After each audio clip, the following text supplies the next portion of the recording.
Chapter 32. Coco Shooter hated this world and everything in it. At least when his family lived in Worcester, he only hated his parents. He had friends, his life, and a whole city in which to do whatever he wanted. What did he have to do in Lancaster? Nothing, and miles of wilderness to do it in. Coco considered running away as soon as he had somewhere to go. God hates me, Coco thought. That's what it is. Why else would he make me go through all of this crap in the first place? Bastard, Coco snorted, lighting a Marlboro and inhaling. He walked up Lancaster Hill Road on his way to the high school. For lack of anything better to do, he was going to the library. He wore blue jeans, Reeboks, and a Metallica concert shirt. It wasn't summer wear, but he had never intended to go outside dressed like this. He wanted to spend the morning surfing the internet. He was sure he could find someone to party with, even in Hicksville. Graham had to make him mad this morning and screw everything up. His clothes were the last thing on his mind when he stormed out. He had to leave before he wrung his brother's neck. He was too angry to go home yet, and besides, he was high thanks to some friendly people he met on his walk. Friendly people shared their weed. If his mom found out he was smoking pot, she would send him away again for 6 months. Screw that, Coco thought.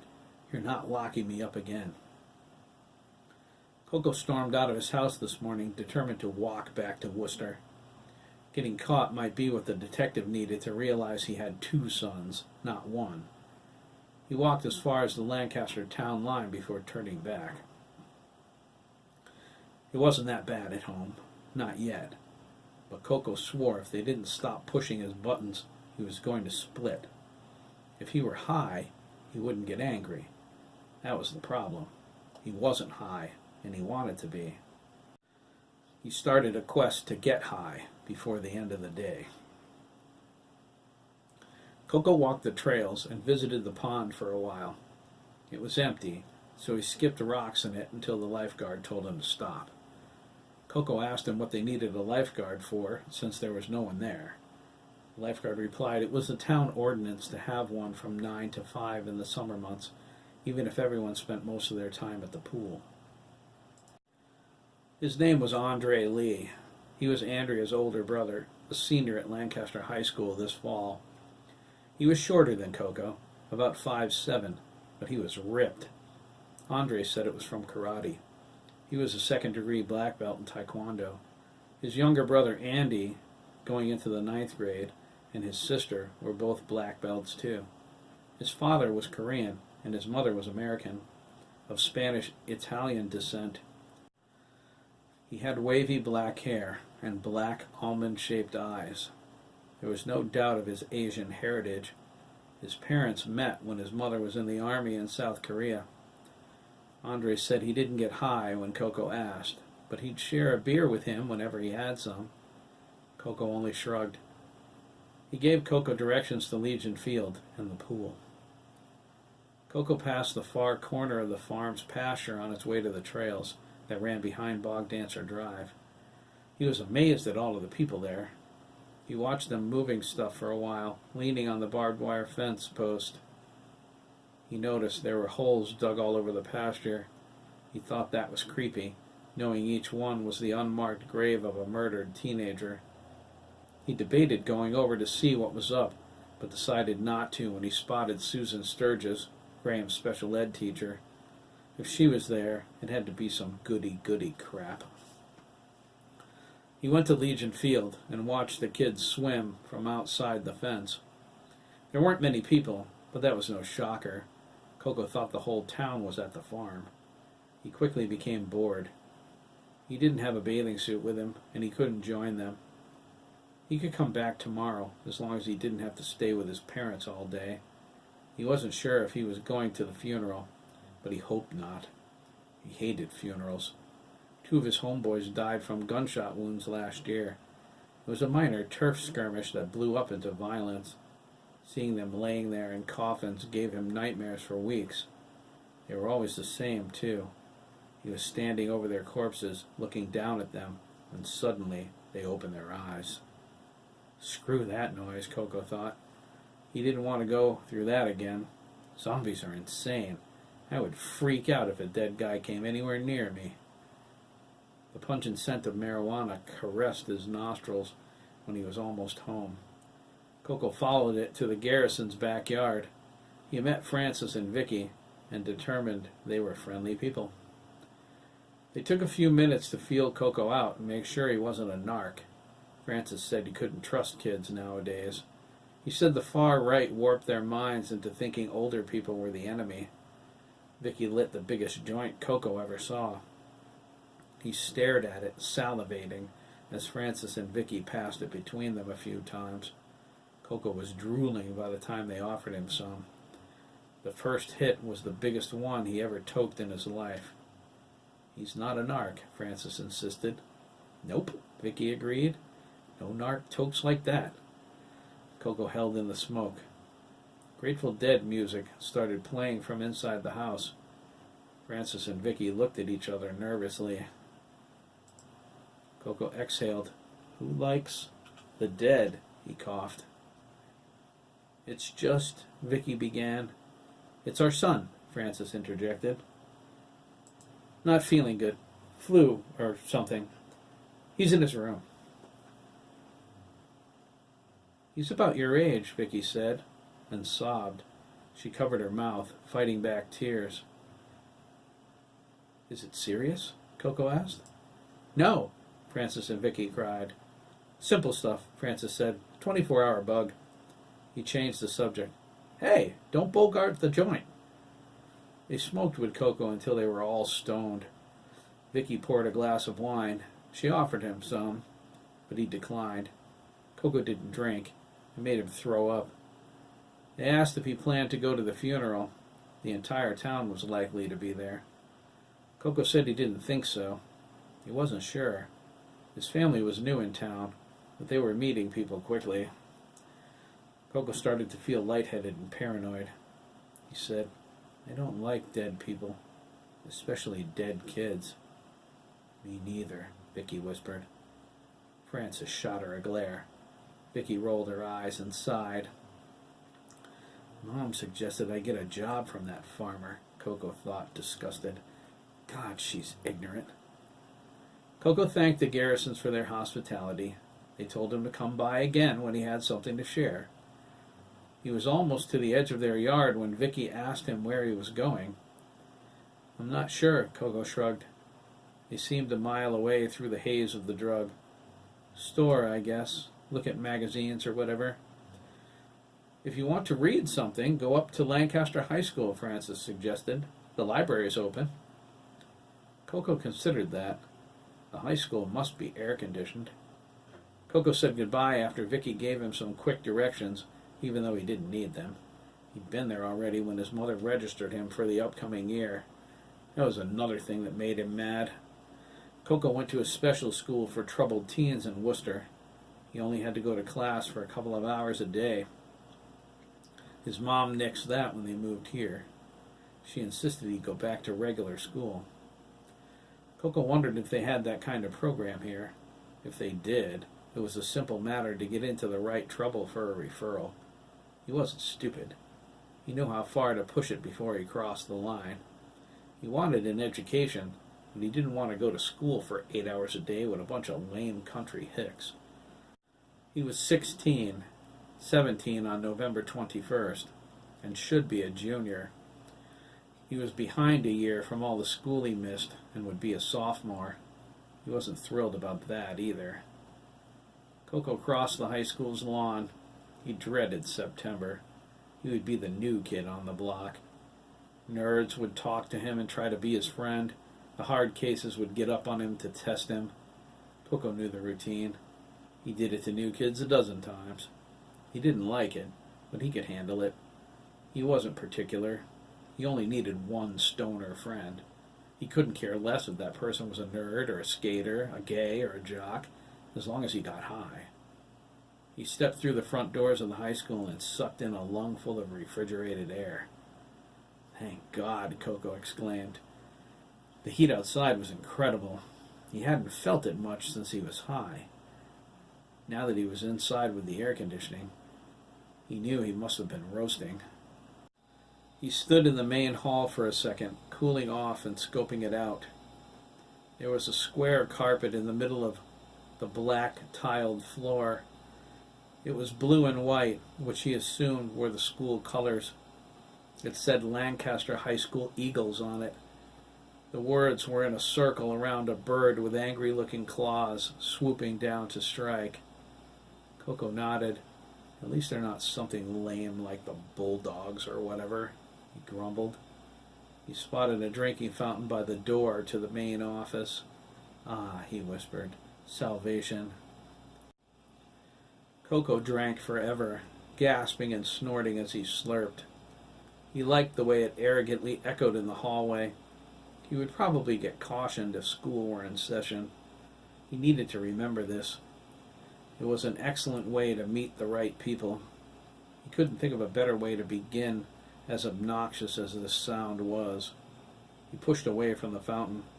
He wiped his mouth with the bottom of his shirt, something his mother couldn't stand. He strolled down the hallway, gazing into the trophy cases. The memorabilia meant nothing to him, but he recognized two of the people honored. Thomas McKee, the guy killed in the car crash on Friday, had his name inscribed on a baseball plaque that indicated it came from E.O. Smith High School in Stores. The notation said the plaque was given to Lancaster High School when it was founded, since Thomas was a Lancaster native. He pitched a no-hitter his senior year to win the championship. Coco thought that was cool and gained some respect for McKee. Baseball was the bomb diggity, and World Series champions the Red Sox ruled. He used to play until he started gangbanging. He was a hot shot at shortstop and third base with a pretty decent batting average. The other name he recognized was Lyle Gibbons, the big guy that owned the garage. He was a football player. His name was inscribed on a trophy that sported a running back in motion on the top. It too came from E.O. Smith. Lyle rushed for 130 yards in a game. It was still the school record, as of the date the trophy was donated. He wondered if it still was. No one had yet to top it at Lancaster, judging from the Lancaster Eagles plaque. Dennis Copeland held a record for completions his senior year, but the closest anyone came to Lyle's record was 105 yards by the lifeguard, Andre Lee. Coco didn't care for football, but Lyle was enormous. He determined it best to view his accomplishment with all due respect. He moved on to the library. Books smelled good to Coco. There was something about the scent of the ink that made his mind wander away from reality. He couldn't remember the last time he read anything that didn't have pictures, but the memory was fond enough. He went to the librarian's desk. She welcomed him with a smile, but cautioned him the library would be closing soon. Coco was bummed. He took a flyer with the hours on it and stuffed it into his pocket. He would come back another day if he had a reason to hide from his family. This was the last place anyone would think to look for him. Coco gave the librarian his ID, a youth ID his father made him get the day they moved here. She needed it so she could make him a library card. He asked her if she could put Coco on it instead of Calvin. She said she would. Coco turned and examined the shelves of books, deciding where he wanted to look. And suddenly, Coco wasn't there anymore. "Whoa," Hiram cried, swooning in Coco's body. "Head rush." The librarian smiled at him behind his back. She could smell the pot from a mile away. Kids, she thought. At least he isn't on crack. It figures, Hiram thought. The only kid in the library is stoned. He slipped through the wall a few seconds earlier and heard the boy say his name was Coco. Hiram took control of him as easily as Madge. He was happier with male genitalia. He waited until the kid turned away from the librarian. Coco had brown eyes. Hiram assumed they would change color to match his blue ones the moment he was in control. He was satisfied Coco's body would do nicely for what he needed it for. information. The library followed the card catalog, but some books were organized by subject. There was an entire row in the back dedicated to the supernatural. Hiram found a wealth of books on psychic phenomena. He discovered sections on telepathy and telekinesis first. He flipped through them without much focus, since he didn't have those abilities anymore. He noticed one thing about telekinetics, though. The book he read said, the highest order telekinetics, in theory, could rearrange the molecular structure of matter. The alchemist who could change lead into gold may have had this ability.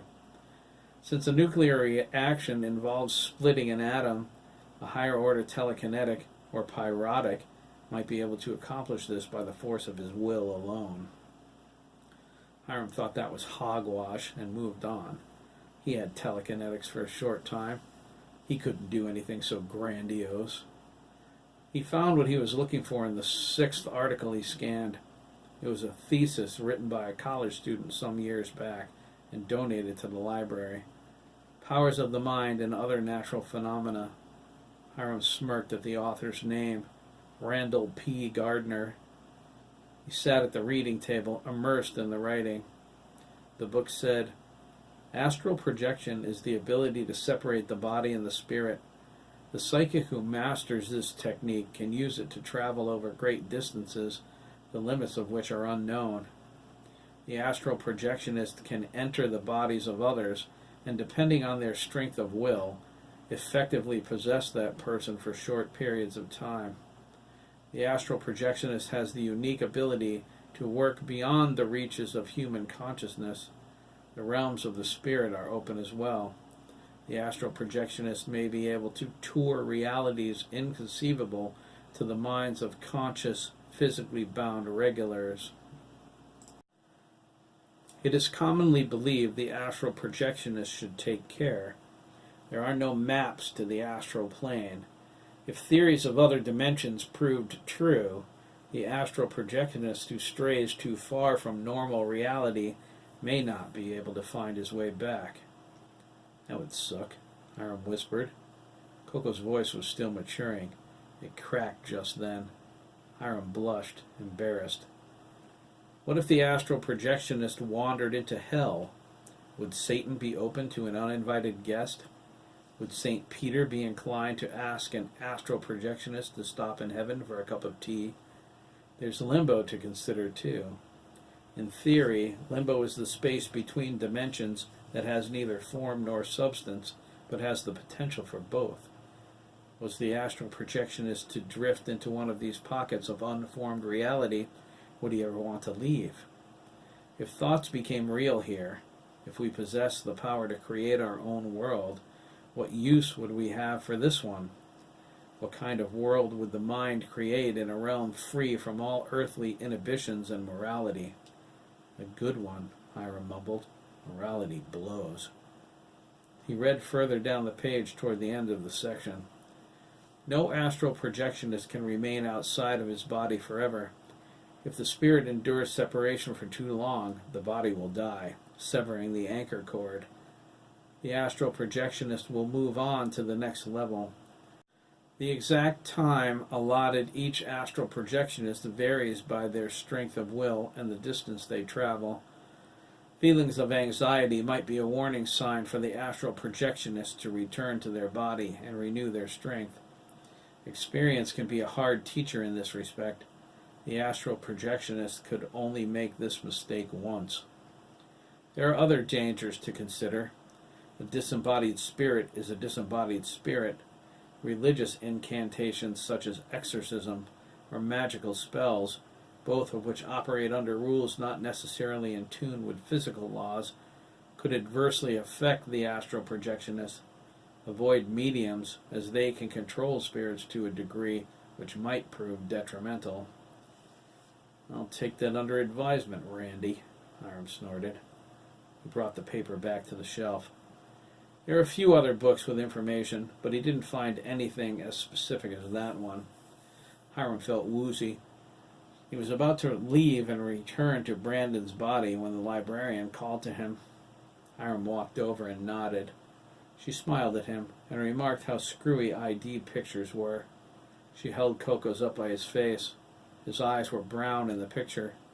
She handed Hiram the library card and the ID. Hiram looked down at the name and the face. He smiled. "Calvin Shooter, Jr.?" Hiram asked. "I remember this kid from the town hall the day they moved here. The deaf kid's brother." "I put Coco on the library card like you asked," the librarian said. She frowned. "I'm afraid I have to close now, though. Come back and see me again, okay?" Hiram drifted toward the door. "Coco's that cop's kid," he thought, "the one who interfered with Bremen on Wickett Avenue. If it weren't for him and his deaf son, I'd still have my body." Hiram tried to read Coco's mind, but found he couldn't. He displaced him completely when he possessed him. That was a shame. Hiram had a few things he wanted to do with Coco mentally to get back at his father. The rules were different now. No more telepathy meant Hiram needed to do things the old-fashioned way. That was fine with him. But the way he felt right now, he needed to get back to his new body. Hiram whispered goodbye to Coco. He glanced at the ID to make sure he remembered the number of their house on Mary's Circle and promised to come back soon. There were some people in town he wanted to visit. Coco would be a big help in that department. Hiram abandoned Coco's body as easily as he entered it. Coco woke up near the front doors, having no idea how he got there. It scared him out of his wits. "Geez," he thought, running out of the school. "Did I black out? That's the last time I smoked pot with the Garrisons. What was in that stuff? PCP? Gross." Coco jogged through the woods, heading toward his house. He stopped to smoke a cigarette on the hill where JT and Keith usually smoked their pot. His mind whirled as he tried to remember what he did. He had his ID and his library card, so what happened? He noticed the remains of a blunt on the ground, picked it up, and sniffed it. It was fresh. Coco smoked the rest of it against his better judgment. Now he had to get inside the house and into the shower before his mom smelled him. His clothes had to be washed, too. Coco could do it. He did it 1,000,000 times before. He walked away from the hill, high again, feeling disoriented. Whatever happened in the library was the furthest thing from his mind now. Coco would keep his eye on this hill. He wanted to know who was smoking pot up here. When he found out, he was going to make his first friend in Lancaster.